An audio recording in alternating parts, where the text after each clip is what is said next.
This is the Devin After Dark Podcast. Sitting here with one of my closest friends, Nick. Bet you didn't think we'd be on the podcast together, huh? Well, we're about to do the damn thing. We're going to talk about a bunch of different shit. Insert explicit.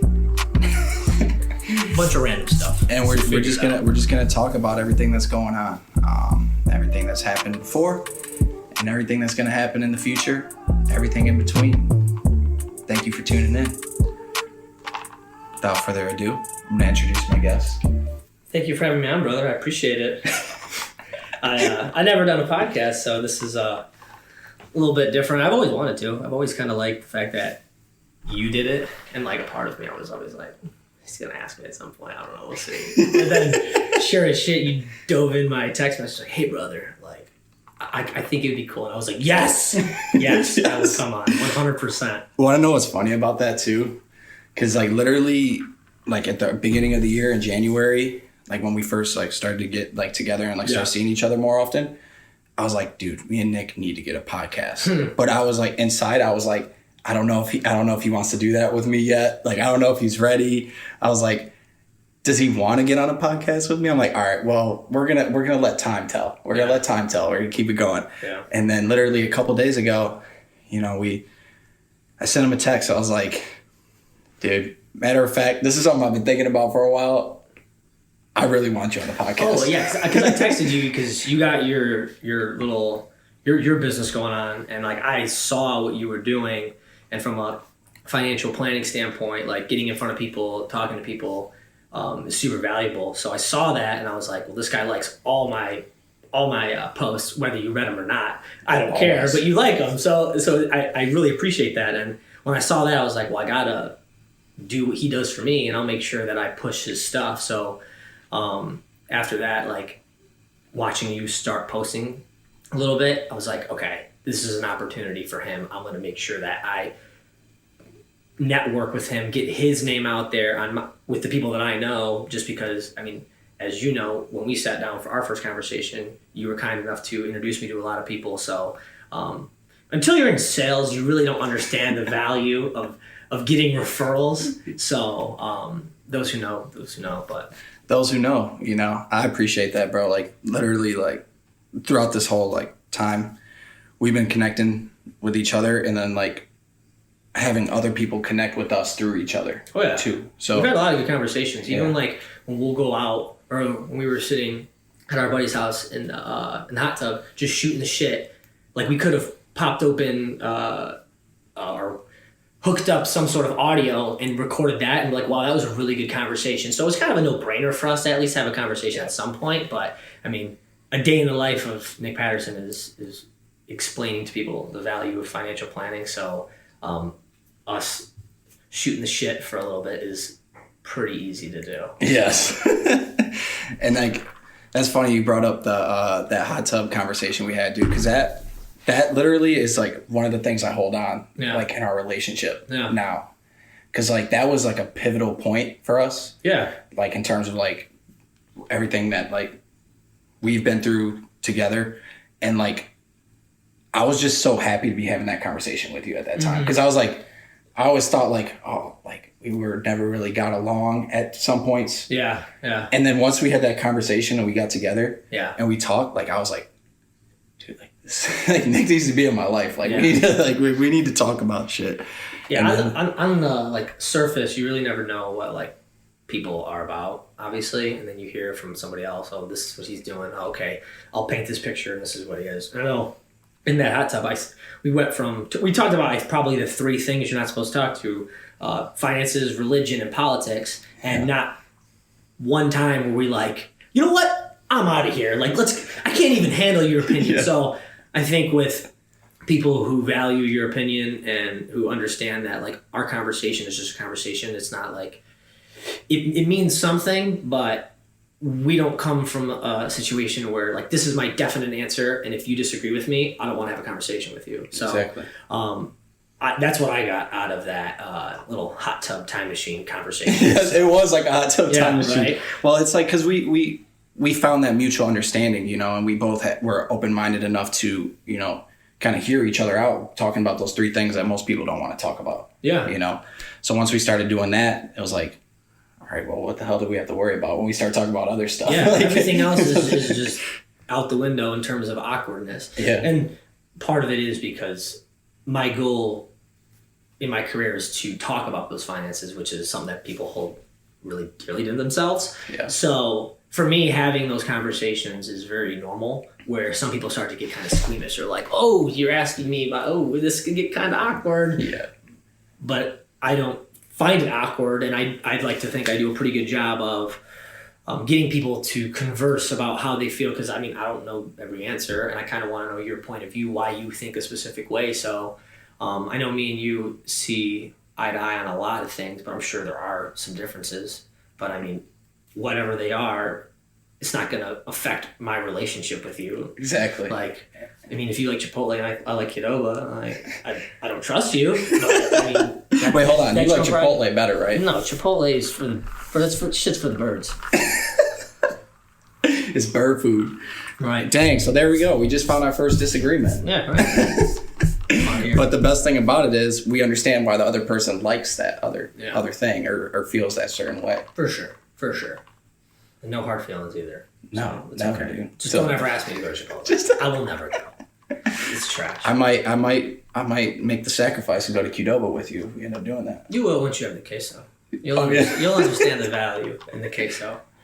But wait, one of the things that, and obviously I've never been on a podcast, so I did a little bit of prep, is there's a million things that we could talk about. You can go to a family event, and we went from quarantine for however many months you went to getting together with your family. Everybody has their opinions about what's going on in the world. And I don't want it to get too political to where we're choking each other by the end of it, but are you optimistic or more pessimistic with everything that's going on? Because that's kind of like something I like to gauge just with everybody. Yeah. Because if they're optimistic, I know how to kind of handle them. And then if they're pessimistic, because I'm always an optimistic. So I'm always going to try to be like, hey, it's going to be okay. What we're going through right now, this is what we're seeing. The news makes it sound like the earth is burning, but actually it is kind of burning right now. But that aside, things aren't as bad as what they say. So I'm actually just kind of looking for your genuine rationale to how you feel about the current situation. So I'm really happy that you asked me that question. So the way that I approach those situations is on the surface, I'm always an optimist. Mm-hmm. I'm optimistic in everything I do. Whether it's somebody that comes to me with advice for something, I always want to be optimistic and let them know that they could go through it on their own. In terms of the situation, I'm optimistic about the negativity of it. So all the negativity is what's required to get to that positivity right now is how I view things. Because being optimistic about the situations that are going on in the world, with everything, being burned down and all the politics and everything that's going on, I feel like it's the perfect time for people to actually start to realize what is going on in the world. Mm-hmm. And what is required from knowing about things that are going on in the world is a lot of different people expressing how they feel about things. And having different judgment than other people, having a different view of things than other people. So I think being optimistic with the whole thing is everything that's going on is happening for a reason. Mm-hmm. The light is at the end of the tunnel. It really is. We may not see it right now because we're in the dark. We're in the dark zone of a lot of different things, but what has happened throughout history with the dark zones? We've gotten over it. For sure. We've gotten better as individuals and a society. Yeah. So seeing things that have happened in the past, for example, 2008 recession, my brother and I talked about this on the podcast previously, is that was a dark zone for a lot of people. Oh, yeah. Dark zone for a lot of families. In 2008, everybody didn't know how they were going to get out of those situations. Especially in Michigan, because the automotive GM filed for bankruptcy. Everybody in this general vicinity works for or contributes to the big three in some capacity. And that's, the main reason to why I'm even in financial planning was because of seeing the ruins of somebody who works in the automotive designer at GM, and then shit hitting the fan, and it's like, hey, we didn't know we were going to be laid off for 2 years, but I do think that on the other side of adversity, or in this case, darkness, like you were saying, lies a lot of good. I'm a lot more pessimistic in some ways, but the people I listen to make me more optimistic. Yes. So, and I just noticed that, like, I talk to people who are pessimistic about this current situation. It's like, hey, what are you going to do about it? You going to cry all day? I don't want to hang out with you if you're going to cry all day. Right. I don't want to talk to you because all you're going to do is bitch and moan. So for me, surrounding myself with people who think that, hey, you know what? It's going to be all right. Things are going to be okay. I tend to gravitate towards that than sitting in an echo chamber full of people who are just miserable. Yes. So the only thing that does scare me is that, Rome eventually collapsed. So I hope that America's not at that point yet. My kids can deal with that, not me. Hopefully I'm dead, but we'll be there. We'll see the light at the end of the tunnel. And that's crazy because, like, honestly, like how I was saying, like, I'm optimistic on the surface. I'm optimistic in different situations. I do have a pessimistic side of me. Yeah. So in times, like, I'm going to think negatively about situations. I'm going to feel like the pain, and I'm going to feel the adversity that I'm going through. Yeah. But what actually, like, helps me be such an optimistic is that exact pessimist. Yeah. Yeah, for sure. No, I get that. Because, like, when things are going wrong, it pushes you to do things that make you feel better. So that does make a lot of sense. I like that. And it creates growth. Oh, like 100%. Interpersonally and outside growth. And that's what it's all about. And that's why, like, both of us, like, we're rooted in faith. And that's how we get through, like, the pessimistic stuff that we have to deal with. And then once we get to the other side, we're like, oh, crap, I went through that. Yeah. There's nothing else I can't do. Yeah. So it gets, like, that optimist feeling. Yeah, for sure. And it's tough for, like, if you're a follower of Christ, like, obviously, you know that what we're doing on this earth is, like, so minuscule to, like, what the bigger picture is. So to convey that to other people when we're dealing with what we're dealing, it's like, oh, I don't want to hear that, man. Like, it's bad out here.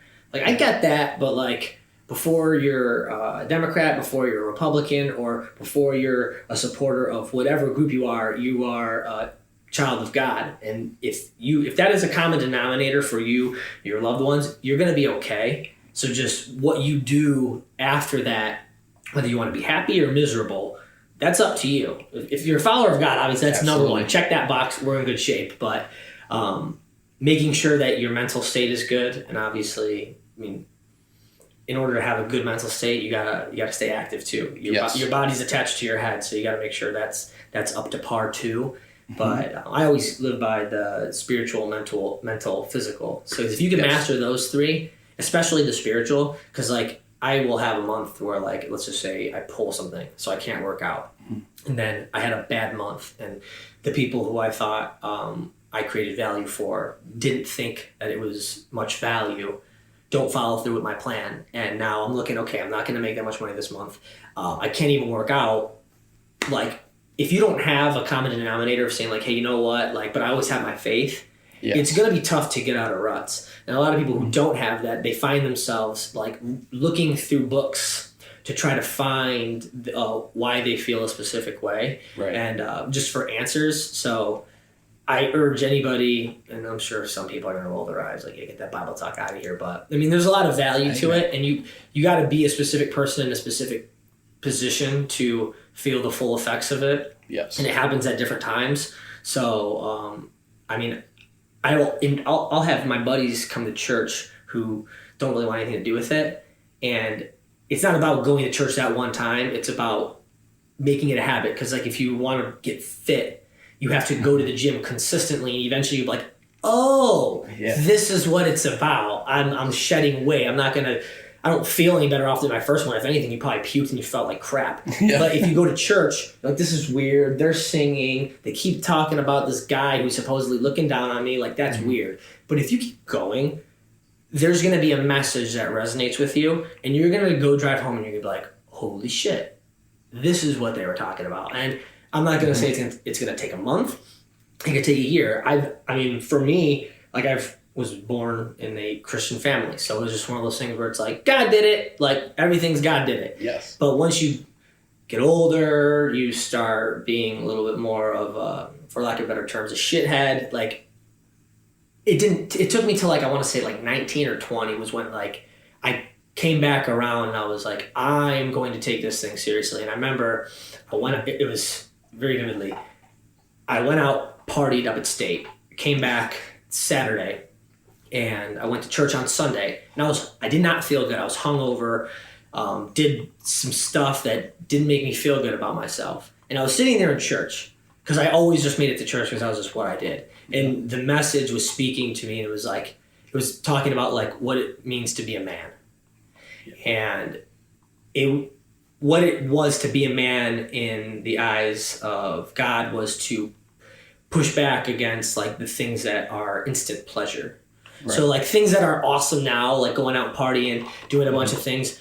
Yeah, it feels good now, but you're more of a man if you can push that stuff away and focus on more worldly things, like having a better relationship with your fiance or your wife. So, or having a better relationship with your family. Because at that time I was pushing back against my family. So I think that if it wasn't for me going to church consistently, I wouldn't be in the situation that I am now. And I know me and you both have had deep conversations about our faith.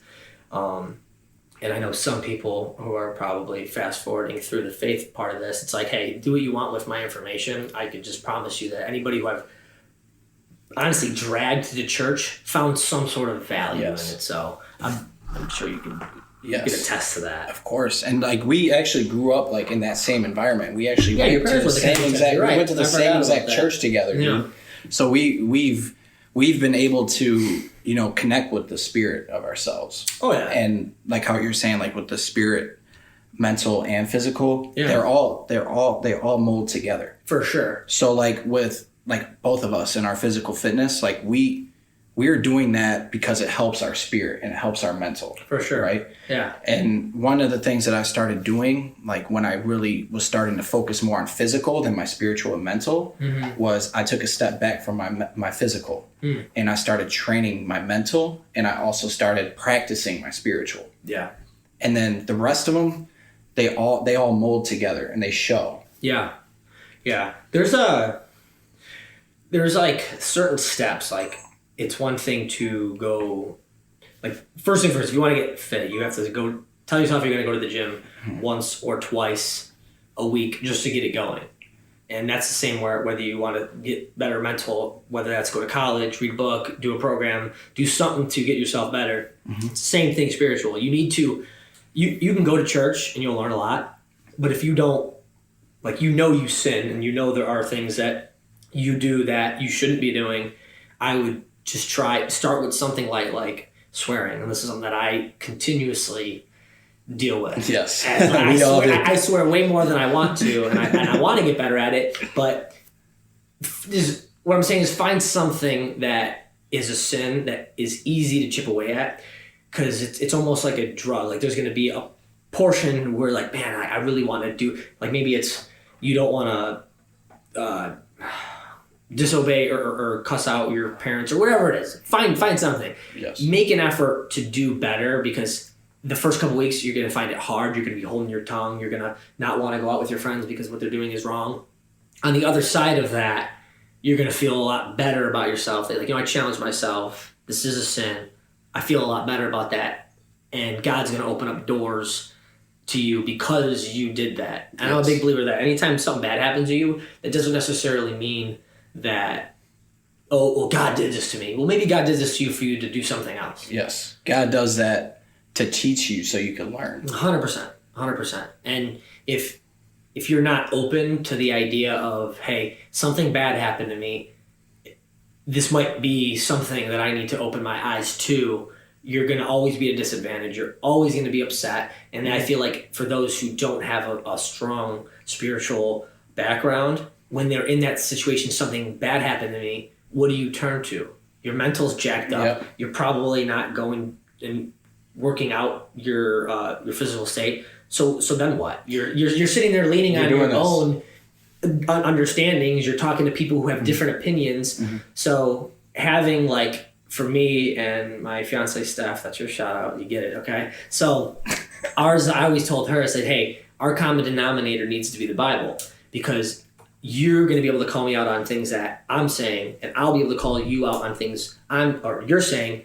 But if we know that our common denominator is the Bible, that's where the buck stops. If we're at each other's throats, we have our own opinions, what's the Bible say? And then that's when we say, okay, if that's what the Bible says, who's wrong, who needs to work on it, and then we'll move on from there. Yeah. So. And then you create that understanding. Yeah, right, for sure. And like, we'll go into conversations and maybe arguments about things that she's doing or I'm doing, and we'll know in the back of our mind that, like, okay, what's the Bible say about this? Okay, I can't continue this argument because I know where it's going to end up. Yeah. And I'm going to get a verse thrown in my face, and I'm going to be like, shit, you're right. So, yeah, we've been there numerous times. And that's a good point that you hit on. Mm-hmm. I know we probably both do this, correct me if I'm wrong, but it created a sense in us to where we know how to react to certain situations. You know what I mean? Like, so like, you could take a step back without doing something that's going to hurt your future.